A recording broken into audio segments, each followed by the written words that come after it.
Hi and welcome to another episode of Swing and Bang. Craig here, we're here with an episode for UFC 262, which just happened today in the morning here in India. It was a wonderful event, a banger of an event, obviously. So so it was amazing, dude. Like I literally had fun watching it, and lightweight championship bout for the vacant lightweight title after Khabib retired from the sport and left the title. So that was an amazing match as well. Also, a lot of fights were booked and cancelled. Also, Leon Edwards and Nate Diaz were supposed to fight, but their fight has been postponed to the next event, 263. And Hermanson and Shabazzian were also expected to face, but due to one of the team members getting COVID, so they had to postpone that fight as well. So yeah, but anyway, Barboza and Burgos' fight was moved to the main card, which was a delight. So yeah, let's move on to that. Let's get talking about the fights. What do you feel, Badri? Yeah, I mean, that was a good matchup. A very stylistic matchup, I would say. Both of them known for striking and a good start to the main card. Burgos is an amazing fighter. He's 6-2 in the UFC. He lost his last one against Josh Emmett, a decision, but he's a very entertaining fighter. He already has uh, three fight of the nights, and he has three fight of the night bonuses. He's won three fight of the night bonuses. Very entertaining fighter. Um, yeah, so Yeah, dude has some good notable wins also from Swanson. So that was great, and Josh Emmett as well. So Josh Emmett's fight was also amazing coming into this fight after that. So that was good. So actually, we already when it was booked, I feel everyone knew this was gonna be a good fight. So exactly, yeah, exactly. in that way. And Barboza, dude. So talking about him, he's already like a veteran, sort of a legend already. So yeah, dude, he has a 22-9 record now. He has like 12, 13 finishes. So crazy. It was fighting before in the lightweight. Now he's moved on to featherweight and he's 3-0 in the featherweight now. So yeah, he's talking about challenging for the title also. So I feel there are great things to come for him. So like and the fight, dude. So like you could see, man, the fucking Muay Thai boxing and all that black belt in Taekwondo. So amazing, dude. Like Barboza is great, and Burgos was a good matchup for him in that sense. So like yeah, moving on, dude. So what did you think about the fight? Like in the sense, like all the specifics and stuff. So yeah. So it was exactly how I expected. I think both men came there. They wanted to stand there and bang.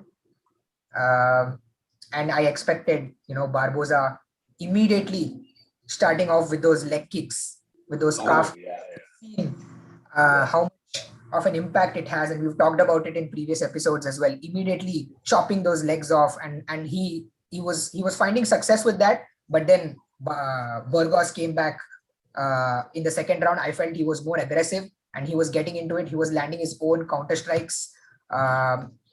He had a good jab. He was jabbing a lot.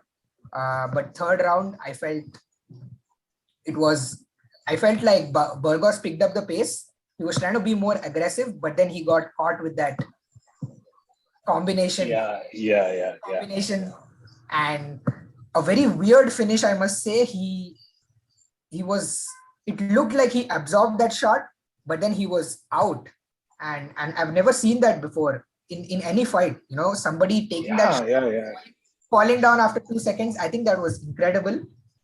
Yeah, no, But his body just gave out. I mean, I was looking, and at the time, it didn't seem like such an impactful punch in the sense, and he was still like looking like he's ready to go, but he just fell off, dude. I mean, yeah, but yeah, the whole fight was amazing, dude. Like first round, Barboza clearly dominated him, and yeah, with the leg kicks that you were saying, that speed, dude. He's like obviously that's like trademark Barboza switch kicks and leg kicks, so that were amazing and so yeah, round two also I feel Barboza kind of slowed down due to the injury on his shin because of all the leg kicks. He had a cut on his shin and he was bleeding out to yes, that, but he still managed to land some good strikes in the second as well. But yeah, Burgos surely dominated by like maybe I would say like 10-9 round in the second. So that was good. So I actually expected third round to go even crazier that way. So the way it ended was kind of shocking and Yeah, dude. I mean, I've been seeing the sport for a few years. I've never seen a KO like this. I mean, this was like chicken dance level Super Saiyan or something. So I don't know. That was great. So the fight was all in all an amazing. So amazing fight. Moving on. So yeah, I think Barboza is obviously going to now challenge for the title. It makes sense that now he's 3-0 in the featherweight, and moving down a weight class, that might be an advantage for him in that sense. And given his experience and just his striking and ground game and everything. So I believe, yeah, it's going to be great. What do you Yeah, feel? I think now he's now used to the featherweight, fighting at featherweight. Now I think he's finding it pretty easy to make the weight coming down from lightweight. And yeah, man, we can definitely see him getting a top five. He was a contender in lightweight, and I definitely see him as a contender in featherweight. And there are some good matchups for him in that featherweight division. So I think Calvin Cater is a good matchup for him. I'd like to see that fight. Another stylistic matchup, striker versus striker. So I'm excited to see how Barboza fares at featherweight. Man, that was a good win against a good fighter. Burgos is a good fighter. He has a 13-2 record, and he's 6-2 in the UFC. Yeah. I think that's a pretty good win for Barboza. Let's see what happens. I mean, I expect him to get a top five next.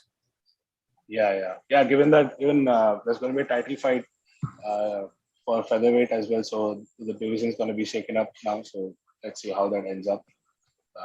Man. So moving on, dude. The second fight. So what did you feel about that fight? A lot of people say it was kind of decision was kind of controversial. Even we had some opposing view on those. So yeah, let's get on with it. Let's get on with the fight. So basically, I felt Chookagian was a more volume kind of fighter. She was more trying to point fight, keep the strikes going, keep landing, not really looking for the power punches. On the other hand, Araujo completely opposite. She looked like she was jagged, and she, in the first round, I think she was trying to land a lot of power punches. Her punches, she was she had some bad intentions, and she was swinging, man. She was swinging, and it basically looked like power versus volume. But eventually she got the takedown, and she was able to control her. I felt the first round was really close. You couldn't really call that round. But I personally gave it to Araujo. I felt like she nicked it. She had more attention, and she had more. She was pressing forward more, so I felt like I should give the round to her. But it was very close, debatable. Second round, definitely, I felt Araujo got it. She got the takedown. She was able to control her on the ground. But third round was a completely different round. I felt like, no, I mean, Araujo, it looked like she lost all her cardio. She was tired after all that pressure in the second round, laying on top of Caitlin. But Caitlin came back pretty well. She landed that left high kick constantly. She had more volume. She had Araujo hurt. So, I mean, I had Araujo winning, but I can see why the judges gave it to Caitlin. But one judge gave scored this fight as 30-27, which is absolutely, I don't know. Yeah, I agree with your point on that. Score is that because I definitely gave a round to Araujo. I mean, but yeah, I can see why Chookagian nicked that one. Yeah. Even I feel good. I mean, like I felt Chookagian winning was kind of right because of the third round. I mean, she actually capitalized on, and she, like as you said, more volume, more significant strikes, and she was gassed out, dude. If you think about it, Araujo was like third round was pretty bad for her in that sense. I would give it like a 10-8 round. But yeah, first round is pretty close. We can't really call it, but but second round I would say was more like a 10-9 round to Araujo. So so Chookagian for me just nicked it in that sense because she just had a more dominating round in the third. So that's why I feel she kind of nicked it. But all props to Araujo, man. Like number 7 flyweight coming into the fight. Even Chookagian is already a number 2 fighter, so that's a big fight for her in that sense. Like if she would have won it, that would have been done wonders for her in that sense. And fighting style, both of them are pretty similar. Both of them could strike out each other, and both of them had good takedown defenses and ground and pound as well. So in that sense, it was a very evenly matched up fight. But yeah, as I said, Chukagian for me just nicked it on the in the last round in that sense. So yeah, but let's see what happens next. That division is crazy. So let's see. I mean, a lot of people were saying maybe Andrade can be next for Chukagian, but I don't know. What do you feel? Uh, I don't know, man. I have to see. I mean, that's the Shevchenko division, you know. Yeah, She, yeah, he, exactly. and Yeah, I didn't see this fight to be a potential uh, contender fight, or a potential whoever wins gets the potential gets yeah. the title fight, because I felt like they still have a lot more to do, because Shevchenko is on a different level right now. But yeah, I mean, another win for Chukagian, maybe she gets a rematch. Who knows? Yeah. Yeah, even I feel it more like a contender fight. It was like a title eliminator fight in that sense. So yeah, let's see what happens. Okay, so yeah, moving on, dude. Next fight. What do you feel about that? Matt Snell and Matt Schnell. Rogerio Bontorin. Yeah. So both of these are flyweight contenders, and so Bontero missed weight. He missed weight by a pound, actually. Uh, yeah, so I think it was both the fighters. The first round was like feeling each other out. Both of them are feeling each other out, trying to guess what's going on. And so the first round was kind of very close again. Difficult to score such a fight, and very debatable. You can't just give it to anybody. So it was kind of second round. I felt like Montero had a few moments where he landed those combinations. He rattled Schnell a bit. He was cracking him up. So I think I gave that round to Montero. Third round was again, Montero picked the pace up. He had another big moment. He rattled him again. He landed those shots. He got the takedown and Takedown as well. the rest of the fight. So pretty straightforward shutout win for Montero, I feel. Schnell, Yeah. I mean, he was trying to counter those punches. He was also very quick with his hands, but he didn't have those moments, I felt, to win the fight. And the third round was, once he got taken down, he was controlled, and that was it, I feel, for him. Anyway, good win for Montero. Yeah, dude. Coming into the fight like on 25 days notice. Strangely fighting, both of them fighting in a separate weight class than they're actually ranked at. Like in their weight, in their division, they're actually ranked out pretty well, like number 8 and 9. So that's a fight to make. So in that way, it was amazing. But yeah, dude, like you said, I felt like the first round, maybe like Bontorin nicked it a bit. He had a few like calf strikes and stuff, like which significantly landed. But yeah, even Matt Schnell had a few combos landing at the end of first. But it was a close call the first round. I mean, most of the round was a pretty slow round. They're still trying to gauge each other up. So that way, second round in that sense was much more faster. Both of them were trying to take charge and attack them. In that way, yeah, Bontorin landed some really significant strikes which rattled up, and so that way he clearly won the round. Second round, third round as well, he like clearly won it. He like got a takedown and then he just ground and pound on him. So in that way, it was clearly a win for Bonter in that way. But yeah, dude, it can be like said, like the fight's been like booked under 25 days notice. Both of them have this kind of disadvantage that they're not preparing for this fight like eventually. So in that sense, that was great. So good, dude, good. Also, Good I would fight. like to bring another point that we talked about uh, off video, where as you mentioned, Bontorin took the fight on 25 days notice. He was actually 165 pounds. Yeah. 25, and so coming down to 137, I think he did a pretty good job to make it to 137 at least. So yeah. Also, I feel like But he still looked very bulky, dude. Like on the fight night, he looked big. Bulky. He looked bigger than he looked big, yeah. Matt Schnell. Pretty big. Yeah. So I mean, props to Schnell for hanging in there.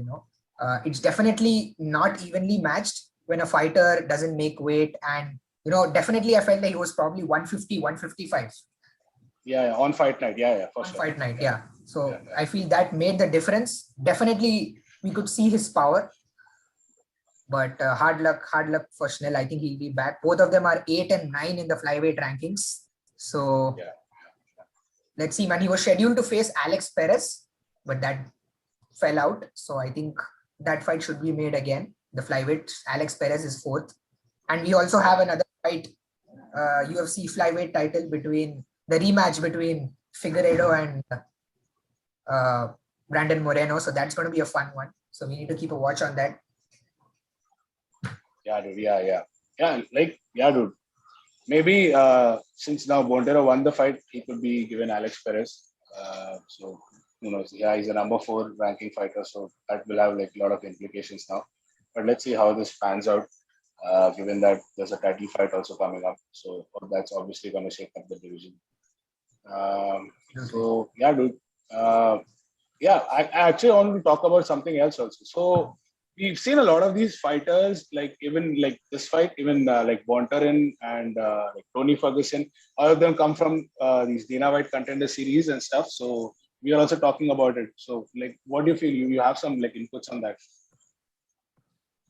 Yeah, man. So Dana White's Tuesday Night Contender Series is something that has been going on. It's similar to football where it's kind of a scouting where you give chance to young up and coming fighters, or it's not just young up and coming fighters. These are fighters who already have like 10 to 12 fights in MMA promotions, and so they are given a chance to come in and whoever wins. Come in and they get a chance to get a UFC contract. So a lot of these fighters, including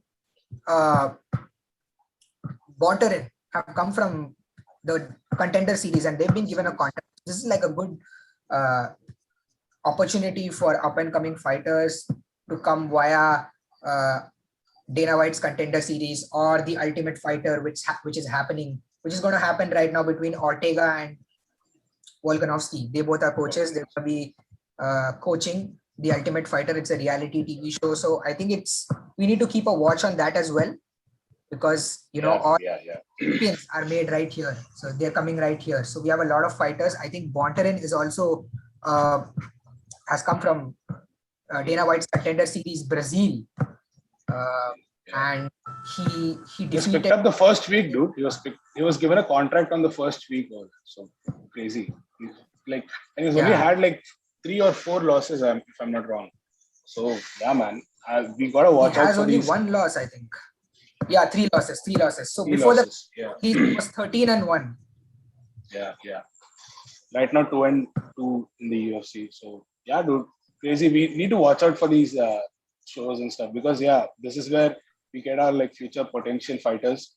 I mean, you see a lot of these champions, like we talk about TJ Dillashaw, Tony Ferguson, everyone have come up from these kind of platforms. Yes, so they are Ultimate Fighter winners. Correct. Yeah, Ultimate Fighter Diaz. Nate Diaz. Right. Goes back to that long. And it's been going on for a very long time. So yes, crazy. Absolutely. So we need to keep a watch for that. So coming back to the fights, let's move on to the co-main event, dude. Oh my God. Tony Ferguson versus Daniil Dariush. Nothing short of what we expected. So yeah, dude, let's give some idea about who these fighters are. I mean, I know a lot of them know about it already, but I'm sure a lot of them also, given the fact that they have been here for so long and have achieved so much in the sport. So yeah, let's give an idea about them as well. So yeah, let's talk about Tony Ferguson, because you are the one who introduced me to this fighter. So there's no one apt more than you to talk. Tony Ferguson, man, what can I say? This guy is an Ultimate Fighter winner. Season, I don't know which season, but he's come from the Ultimate Fighter show. Weird, unorthodox, and absolutely incredible fighter. Absolutely tough and never gives up. We saw that today where he refused to tap against that submission attempt. He's on a 12-fight win streak, but he's lost his last 3 right now, including the one that he lost today. It was very sad to see Tony lose. And that 12-fight win streak was was amazing. It was nothing short of amazing. It was incredible. And Yeah, dude. To not lose for like 7 years straight, having a 12 fight win streak, and in the end becoming an interim lightweight champion. That is something that was great, dude. That was great. Unlucky for him that he had to go out because of an injury in between and had to come back again. But yeah, I like seriously wish he comes up, dude. Like just, that man is like unorthodox is like a very understatement for that guy. He like perfect, dude. He knows like a lot of martial arts, like fucking black belt in jiu-jitsu, boxing, Muay Thai. He's coming from a wrestling background, and then he also practices this thing called Wing Chun. And then we've talked about how he has like very few coaches that actually train with him. He generally does his own stuff by himself. So Tony is like a guy like this doesn't come by just like that. He's not a regular guy for sure, for sure. And yeah, given man, that the fights he definitely. had before, he had some crazy fights with Pettis, where he won. He had a fight with who's that guy?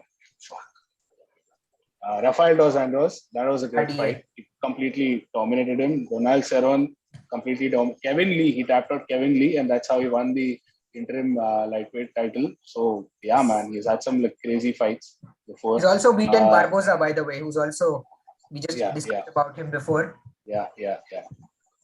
When he was at lightweight, and yeah, and Benil Dariush also, dude. Like we can't like discount this guy. This guy is like amazing. He's already had like 20 fights in the UFC, only 4 losses, 20 wins, and currently number 9. And crazy, dude, crazy. He's currently on a 7-fight win streak now after the win today.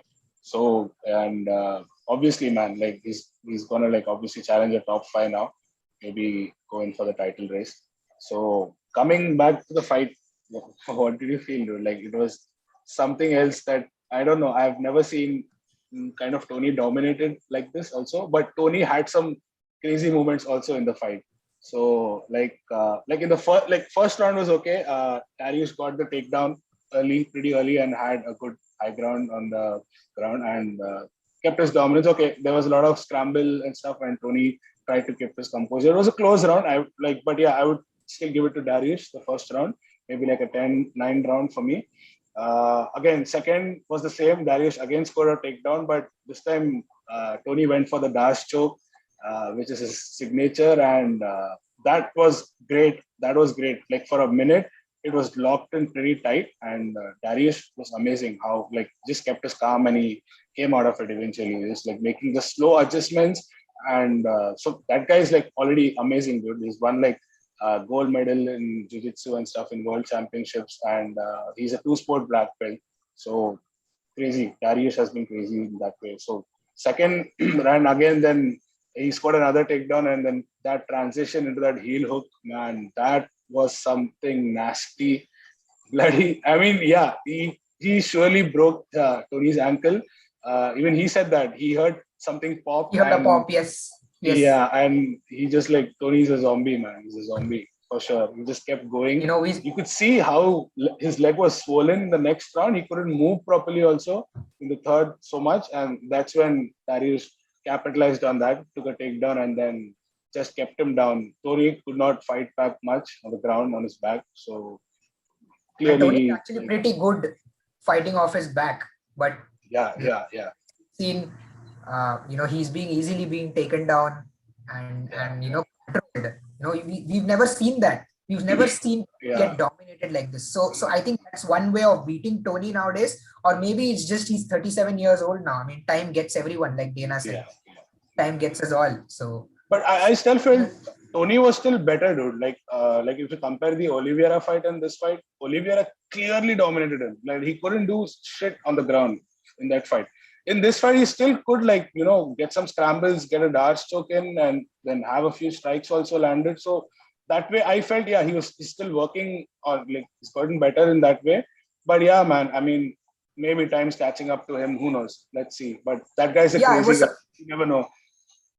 And also Dariush is a very underrated fighter. He has some very Yeah, nasty, yeah, some spinning back fists. So I yeah, yeah. something I expected a lot from Dariush. Honestly, I expected him to come in there and just Yeah, do his thing. You can't count him out. And yeah. that, Tony, he was he was taken down easily, very easily by Charles Oliveira in his last fight. He's Yeah, been yeah, slammed. So I mean, I can see where Dariush gets this game plan from. He was also going for the takedown. He picked him up, got that single leg, yeah, got him to yeah. the ground, and of course, Tony fights really good off his back. He was trying to scramble.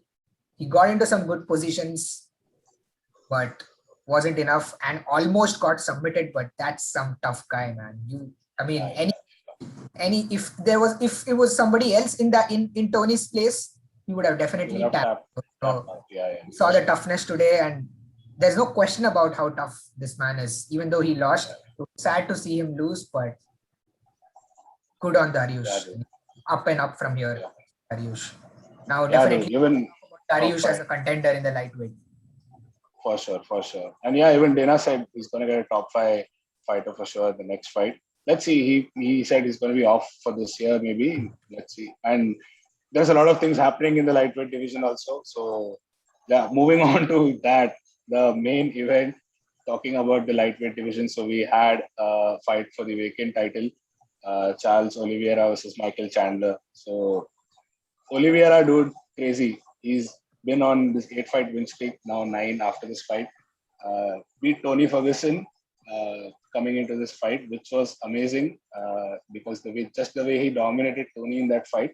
So Charles Oliveira has been there for a long time. If you actually think about it, he's been there since 2010, and he debuted at like age 20, dude. And at Exactly. age 20, he came into the UFC with a 9-0 record. So that's commendable. Coming from Brazil, and there are like just too much fighters, man, from Brazil. So you don't know how tough it is. So And this that guy way, fought at featherweight, yeah, and he had yeah, 28 fights in the UFC.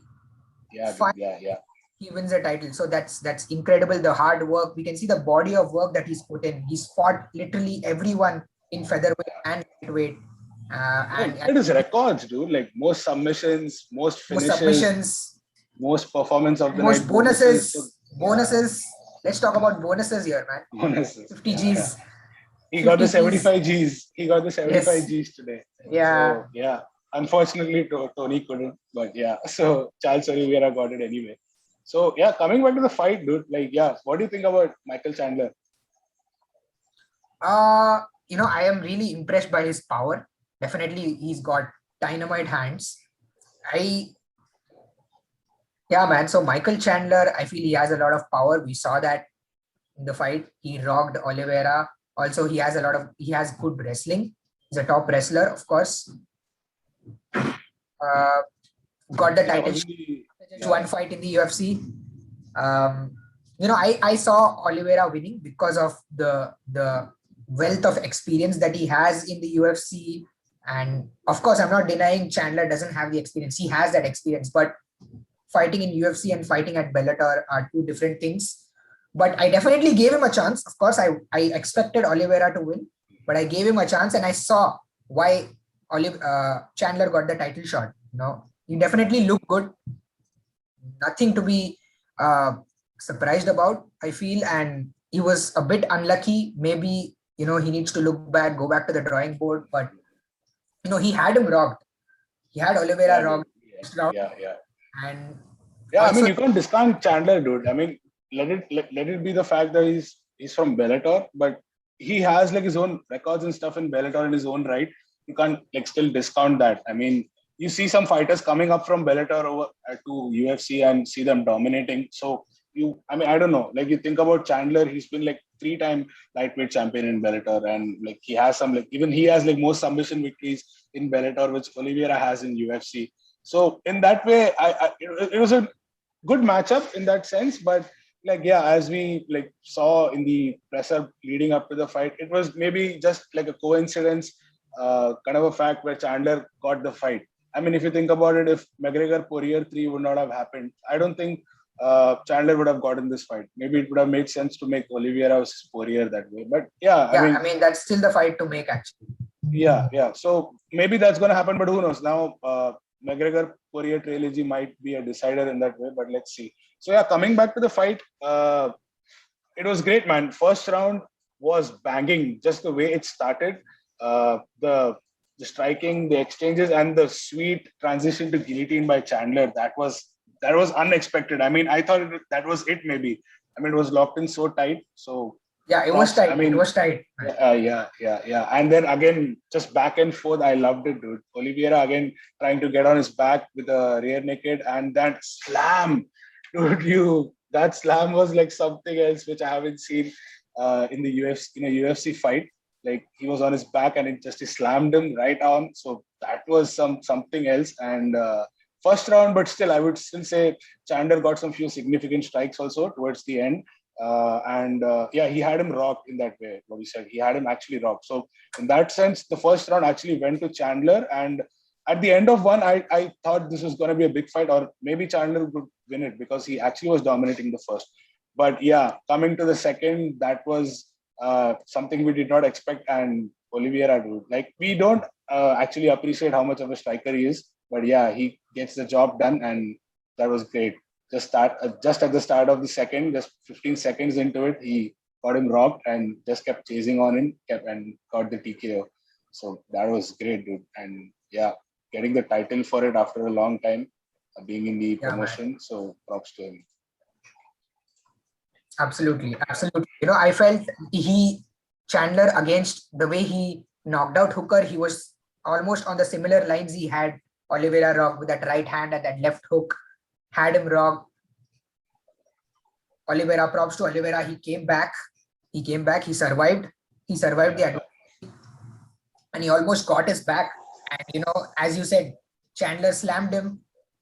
He was still on his back, but Chandler immediately switching back. Yeah. I love that sweep, the transition. Again, getting that top position from having his back taken. That was incredible. But yeah, second round, I think Oliveira, he just took the fight to Chandler. And sometimes you get caught, and hard luck to him. But props to Oliveira, of course. Yeah. He's a champion now after 28 fights in the UFC. So incredible. Happy for him. Yeah, and he's only 31 now, so he has like maybe still 4-5 years easily left of his prime. So it's gonna be a great title reign, I feel. Let's see. I mean, lightweight division is stacked as such. I mean, you have like Poirier McGregor coming up. There's Gaethje. Now there's Darius coming up ranks also. So yeah, man, a lot of things can happen over there. I feel even Chandler, dude. Like I feel like he's saying he's gonna challenge for the title within a year. But yeah, let's see. Maybe he could get a title eliminator fight with Gaethje or maybe Darius. Who knows? So let's see. I think Gaethje makes sense. Like he's just coming. I mean, Chandler is just coming off a title fight, and also Gaethje just coming off a loss on a title fight. So it makes sense to match both of them together. And book them together and see who's next for Oliveira or maybe the number one contender. So yeah, man, exciting times for the lightweight division. Post Khabib era. Yeah, dude, post Khabib era. Correct. Yeah. I see a lot of switching and switches in the with the belt. I feel there's a lot of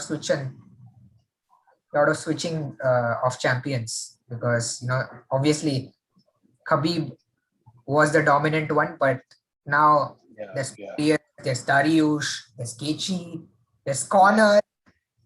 Who knows? I mean, dude, today at Tony's fight, that's when I realized how dominant Khabib was. I mean, dude, that's it, dude. You take these guys, you take some of these guys that Khabib has dominated. Okay, like say for example, Gaethje. Gaethje screwed Tony Ferguson up, dude. Screwed up. His face was all messed up. And Gaethje fight, Khabib didn't even break a sweat. I felt like he dominated him completely. Okay, so that's when he realized, dude, the level at what Khabib was at. But yeah, dude, now since he's gone and some totally amazing stacked up division now with some big names and big fights coming up. So that's going to be great. So yeah, dude, like moving on to some fights that were booked recently. Some big fights are coming up, as we said. UFC 263 is also going to be a banger of an event. We got 2 title fights, flyweight championship and middleweight championship. And we also have Nate Diaz versus Edwards. That's also going to be a classic fight at welterweight. So let's see what happens. Definitely, man. I'm excited for Diaz versus Edwards. Um, yeah, that's gonna be a good fight in the welterweight division, right at the top. We'll see who's next for Usman. Right. That's gonna be a fun one. A very this is a non-title co-main event. So Right, yeah. First, happened. Yeah, it's the yeah. first time that it's gonna happen. A 5-round non-title co-main event. Yeah. It's not the co-main, dude, because there's another title fight also, right? No, the flyweight title is the co-main. Yeah. So it was not even a for UFC 262. Yeah. So But now it's not even bigger. anymore. It's not even a co-main and it's still a 5-round fight. So definitely. Yeah. So that's, and also Darren Till versus Derek Brunson has been booked now. That's also going to be a banger. And Paulo Costa and Jared Cannonier, again, that's another crazy welterweight fight to look forward to. Middleweight fight to look forward to. Yeah, middleweight fight to look forward to. Who else? Even Johnny Walker had a fight booked, right now? Yes. Johnny Walker is going to fight Thiago Santos. Yeah. Oh, yeah, right. Thiago Santos. Yeah. So that's also. There's a lot of fun fights, man, coming up. I like these. Yeah. Sean Strickland and Uriah Hall. So even that. Yeah, that's another one at middleweight. So middleweight is building up, Building up, yeah, true. A lot of have a middleweight title fight, dude, on the same event. Yes. For 263. Israel Adesanya versus Marvin Vettori too. So that's also going to be a banger. We expect that. And and moving on to some other events that happened around the world. So we had a one championship event this weekend where there were 3 Indian fighters on the card. And one of the fighters challenged for the heavyweight title, for one championship heavyweight title. And the event was great, dude. And another fight was Ritu Fogart and Killer B. Nguyen, right? Her name? Yeah. B. Nguyen, yes. B. Nguyen. That was a crazy fight, but it ended up. I ended up being disappointed at the end of the fight because of the judge's decision. I clearly felt like Ritu had 2 rounds out of 3. But I feel it was the same case that happened today, maybe. The fight between Arajo and Chookagian. Chookagian. So, it's like a very similar situation right there, but I don't know, maybe.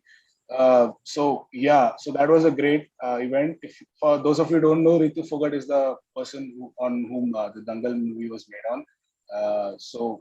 There are a lot of Indian fighters also coming up the scene, and one championship is a pan-Asian promotion, so it's one of the biggest in Asia.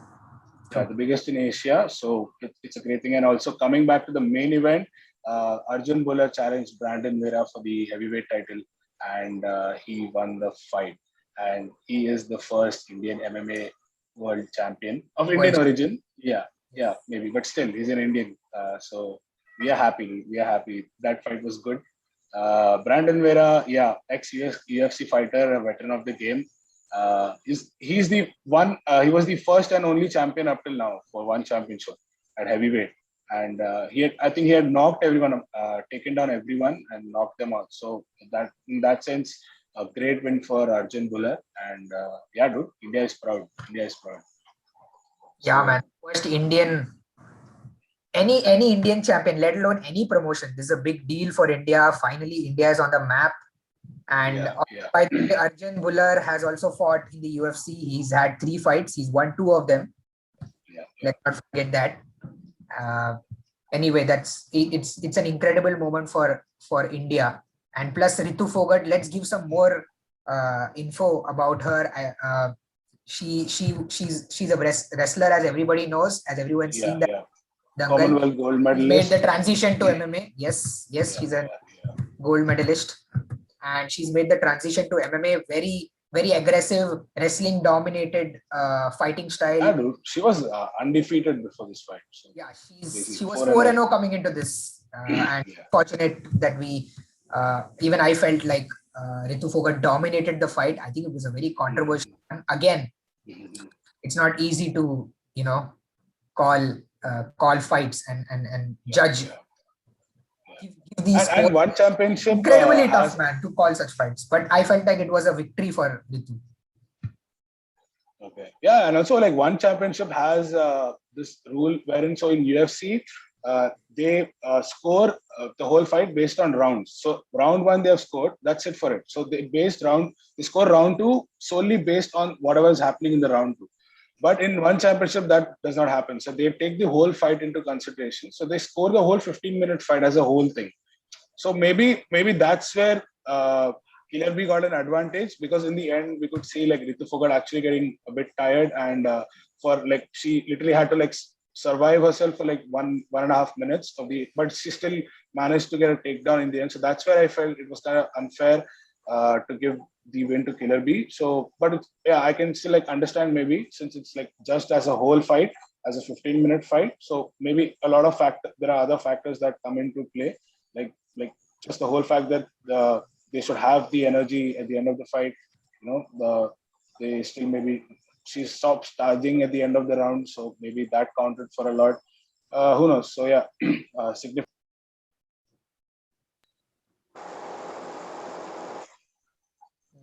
Hmm. Hello, hello. आ रहा है क्या? Hello, हाँ हाँ हाँ hello, बोल hello. बोल बोल बोल. हाँ. Oh yeah. Yeah, तो that so day. हाँ. चलो चलो. good event. Finally some Indians, and we all need to support. We Indians, we need to support these fighters, and let's hope they get to the UFC and become a champ there. We are. That's what my dream is. To see an Indian UFC champion. Champion. So Yeah, yeah. let's hope this takes Indian MMA to greater heights. Yeah, dude, for sure, for sure. Yeah, dude. I think we should keep a lookout for all these kind of events. I mean, there are MMA promotions in India also, so we should always like keep a eye on it and also support them. I mean, they are from our country, and obviously want them to do good in the sport and good for the country also in that way. So yeah, man. Overall, we had an amazing weekend this weekend. We had the one championship also, the UFC also. So it was a banger weekend. So it was good, pretty good. So yeah, man. Let's see what like the next up is like UFC 263. So let's see. We try to come up. Isn't there a fight night in between? Yeah. There is a fight night in between for sure. I think there are two fight nights in between. I think it's Rob Font versus Cody Garbrandt. Oh yeah. For Font versus Garbrandt, the main event. And Yeah. There's also a co-main. Yeah. Jan Zionan versus Carla Esparza. I think this is going to be great at strawweight. Hermanson Shabazian is also booked for this fight night only now. This one? Okay. Yeah. After it got postponed. So yeah, man, we have some good fights coming up again this month. So let's keep tuning. Let's see how everything goes. We had a fun weekend. So have fun, be safe. Here we go. See you again. Bye.